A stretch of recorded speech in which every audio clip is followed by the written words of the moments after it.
Hoy te quiero proponer un viaje raro. Vamos a ir desde el taoísmo chino hasta el libre mercado moderno. Desde la antigua China hasta las ideas de Hayek y la escuela austríaca. Suena a mezcla imposible, pero cuando rascas un poco la superficie, aparecen conexiones que te dejan pensando. Durante siglos se repitió la idea de que para que una sociedad funcione, hace falta un Estado fuerte, leyes rígidas, jerarquías duras, alguien arriba que diga qué se puede hacer y qué no.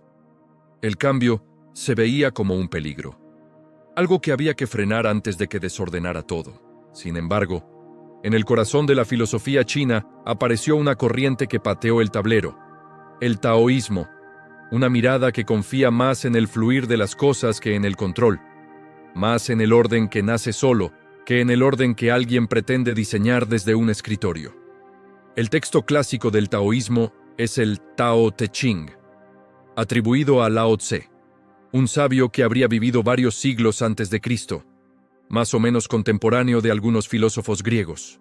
Lo interesante es que este libro no es un manual con reglas claras, no es un código civil, es más bien una colección de imágenes, metáforas, intuiciones. Ahí el Tao aparece como ese principio que está en todo, que lo atraviesa todo, origen y destino al mismo tiempo. No se lo puede atrapar en una definición, pero se lo puede intuir en la forma en que la realidad se ordena sola cuando no la forzamos. Para el taoísmo, el universo no funciona por órdenes emitidas desde arriba. Funciona por la tensión y el equilibrio entre dos fuerzas complementarias, el yin y el yang. No son enemigos, son polos distintos que se necesitan. De esa interacción permanente nace el movimiento, el cambio, el orden.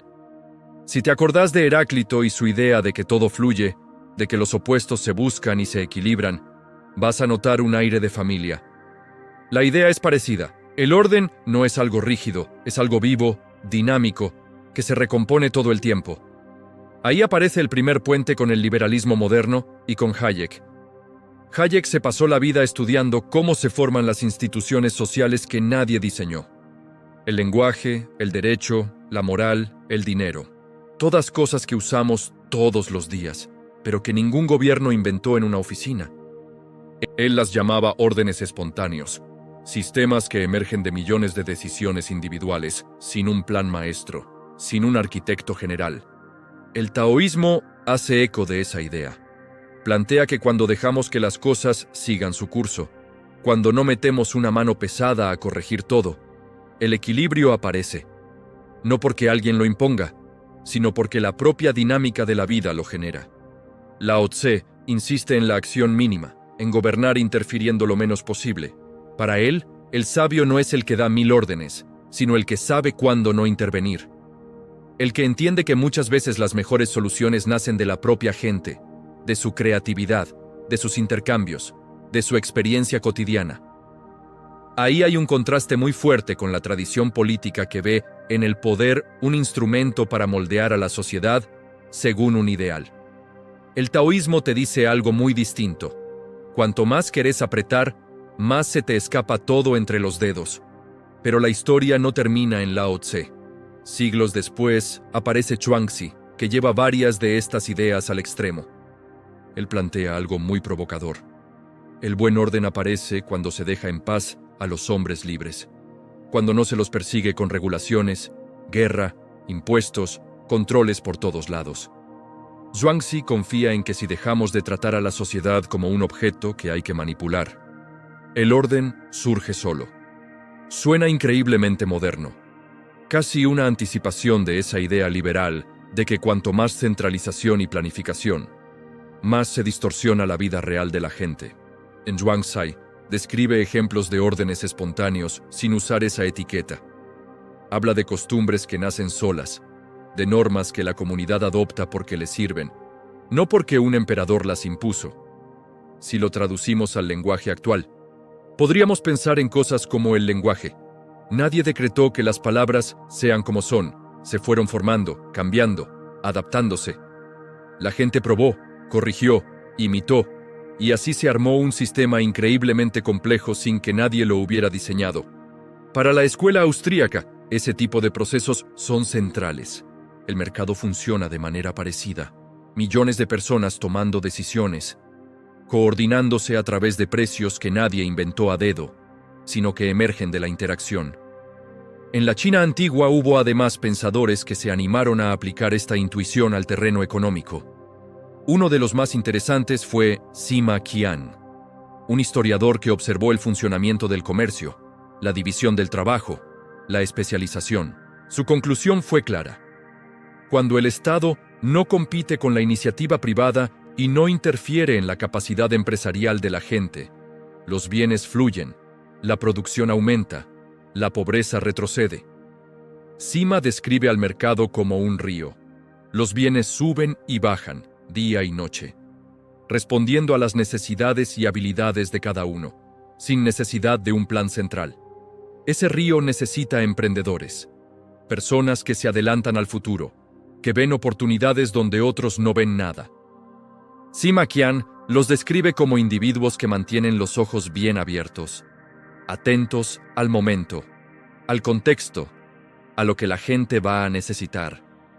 Ahí también hay una sintonía muy fuerte con la escuela austríaca, donde el empresario cumple un papel central. No es solo alguien que busca ganancia, es el que coordina, el que asume riesgos, el que corrige desequilibrios, el que descubre nuevas formas de usar recursos escasos. Ahora, si todo esto estaba tan claro, si había en China una tradición tan rica de respeto por el orden natural, de desconfianza frente al intervencionismo, ¿qué pasó? ¿Por qué esa corriente no se convirtió en la base de una sociedad más libre? La respuesta es dura. El poder político, una y otra vez, se encargó de apagar esos brotes de libertad. El confucianismo oficializó una visión mucho más jerárquica, más obsesionada con la obediencia y el orden impuesto. El imperialismo consolidó estructuras rígidas, y siglos más tarde el comunismo terminó de rematar cualquier impulso liberal que pudiera quedar. Hayek subraya un dato que duele. Durante la Edad Media China tenía un desarrollo tecnológico y científico muy superior al de Europa. Había avances impresionantes, incluso explotación temprana de recursos como el petróleo, mientras Europa recién empezaba a descubrir esas posibilidades. Sin embargo, el exceso de control estatal en China frenó la evolución espontánea de su economía y de sus instituciones. En Europa, en cambio, la fragmentación política, la imposibilidad de un control total, abrió espacio para la competencia entre ciudades, reinos, ideas. Ese caos relativo terminó siendo fértil. Permitió innovaciones que ningún poder central habría autorizado de entrada. Lo que queda en pie, después de recorrer esta historia, es una advertencia y a la vez una invitación. La advertencia es clara. Cuando el poder político se convence de que puede diseñar la sociedad a su gusto, termina asfixiando la creatividad, la cooperación, la capacidad de adaptación. La intervención puede partir de buenas intenciones, pero el resultado suele ser el mismo: rigidez, estancamiento, pérdida de riqueza material y también de riqueza espiritual. Porque una vida vivida bajo órdenes constantes se empobrece, se achica. La invitación, en cambio, viene del Tao, de Lao Tse, de Zhuangzi, y también de Hayek y la escuela austríaca. Confiar un poco más en los procesos espontáneos, en la capacidad de la gente para organizarse, en el poder de la libertad para generar orden donde desde afuera solo se ve caos. Dejar de pensar que sin un plan central todo se derrumba, y empezar a ver que muchas veces el plan central es el que derrumba lo que la gente venía construyendo con paciencia. Podemos imaginar a Lao Tse y a Hayek sentados en una mesa de bar, uno hablando del agua que se abre camino entre las rocas, el otro hablando del mercado que coordina información dispersa. Los dos señalando lo mismo con lenguajes distintos. La realidad tiene una tendencia a ordenarse cuando se la deja, cuando no se la encorseta con reglas que no respetan su complejidad. Entonces, la pregunta con la que te quiero dejar es sencilla, pero incómoda. En nuestras sociedades, en nuestras ciudades, incluso en nuestra vida cotidiana, ¿cuánto espacio le estamos dejando a ese orden espontáneo? ¿Cuánto confiamos en la libertad de las personas para encontrar soluciones? ¿Y cuántos seguimos esperando que alguien desde arriba nos diga qué hacer?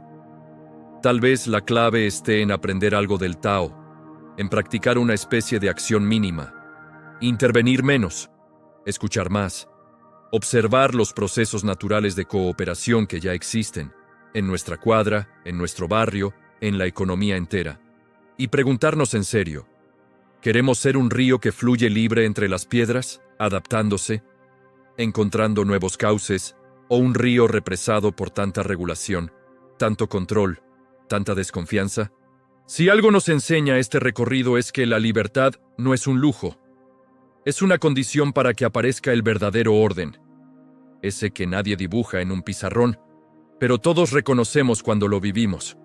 Si te interesa seguir explorando cómo distintas tradiciones filosóficas se cruzan con la economía y con la idea de orden espontáneo, quédate atento, porque en los próximos videos vamos a seguir viajando por la historia del pensamiento, siempre desde una mirada crítica, pero también abierta, buscando puentes donde muchos solo ven muros. Gracias por acompañarme y ver este video. Si fue de tu agrado, dale like y suscribe, y no te olvides de darle clic a la campanita. Hasta pronto y buena vida.